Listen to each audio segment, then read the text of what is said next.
So this is Jayhawk Scott, and here is another update on my fish tank room build and where we stand. So as you can see, the house has we got drywall hung. It hasn't been taped and mudded and stuff, and I've got my stand in place.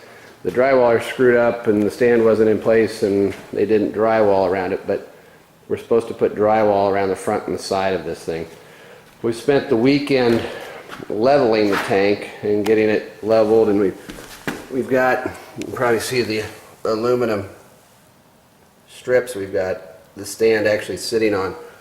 I've been told I shouldn't have any problems with the concrete pan that the tile is mounted on holding the weight, but at the corners I get a little nervous, and so we put these aluminum strips down there to help spread the weight a little bit more.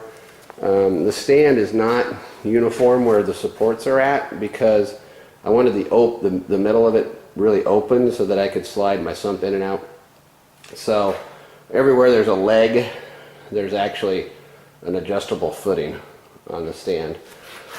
So this is what it looks like from the outside. They also screwed up and they put bullnose around on the drywall here, but there's not supposed to be bullnose. It's supposed to be square, and then we'll trim it out. So that's got to be changed.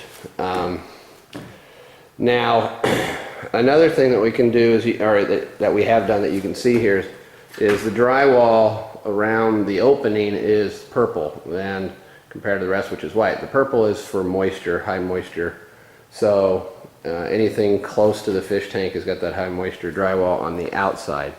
And when we do the bottom of it down here, we're going to do the same. We'll put the high moisture in. So let me go inside the room and we'll talk a little bit more about what I've done in there, and we'll go from there. And that's it. All right, so let me go run in there. Okay, I'm going to apologize if it gets a little dark in here. This is our laundry room, just a utility room. We have a refrigerator and our hot water heater, and there's a washer and dryer. And then here is the door to the fish tank room. I'll back up so you can see a little bit. It's actually a pocket door, so the door will slide in off to the side, and then you come into the fish tank room, and here's all the stuff for the fish tank room. I've got power outlets along the top for lighting.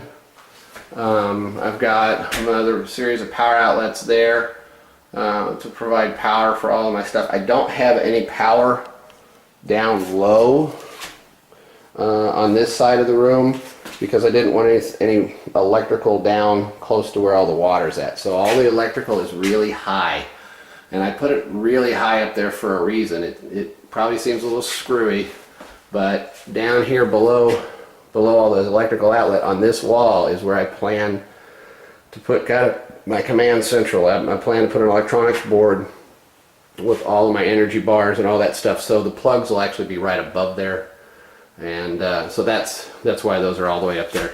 The other wires there, that's all HDMI, Cat 5, low voltage stuff for different things going on in here.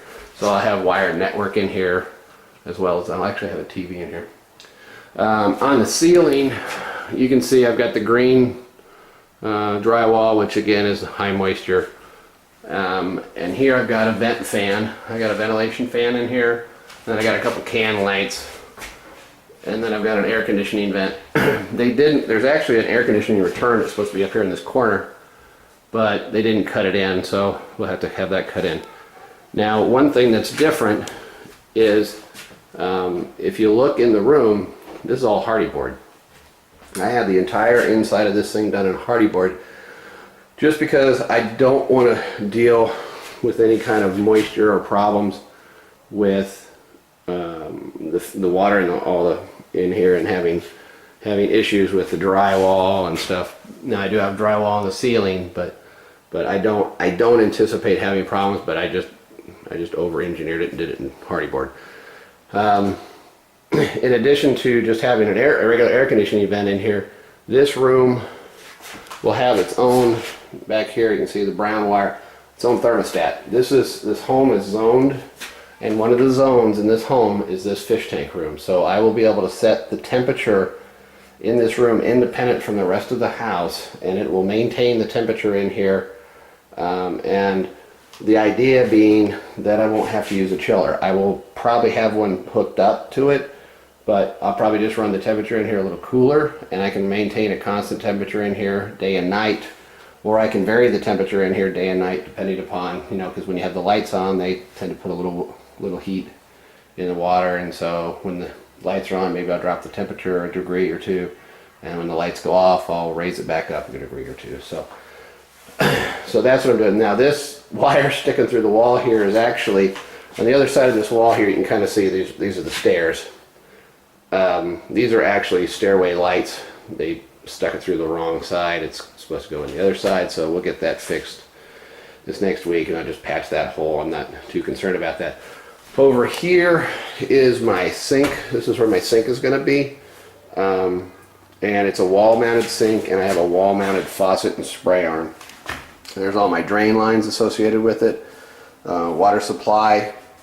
My RODI system is going to be over here. I plan to mount it up on the wall, and then the line coming out of the wall there actually connects, goes through the ceiling, and comes out on the other side right there, so I can provide water from my RODI to my water change station, which will be right there on the ground.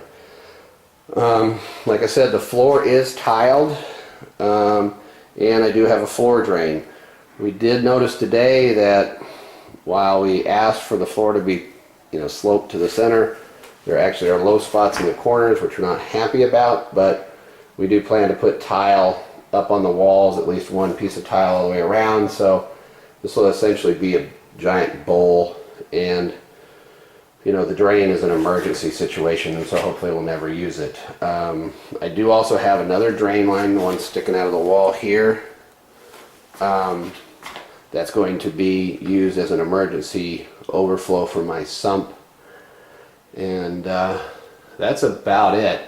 We've made a lot of progress. Sorry I haven't taken any more videos. It's just been absolutely crazy with this construction of this house. Oh, another thing I do have, which I'm thankful, is underneath the stairs I have kind of a storage area, so I'll be able to store all of my materials and stuff like that. It'll be kind of a pain to get in and out of there because I'm so big.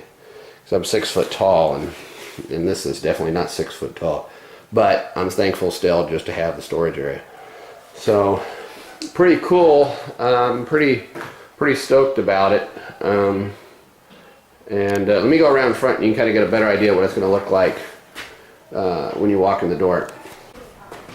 So you can see here as you would walk in the door of the house, there's my fish tank. It's still under its protective cover. I've had it drilled for the external overflow box, but you'll see the end of the fish tank right here. That's the kitchen island that's being built up, and then out those windows is the dining room. But you can see this is going to be a very prominent feature in the house, and so it's going to be really, really neat. I can't believe my wife has let me do this. I think I've got the best wife in the world, so that's pretty amazing. So that's all I got for now. So I'll try and take some more videos coming up. But if you've got any questions or comments, please let me know. I appreciate all my subscribers and all my new subscribers to the channel. This is going to be a long process of building this whole system, and it'll probably take the next year or two to do it. So stick with me. It's going to be a slow process, but I think it'll be pretty neat to watch. Thanks.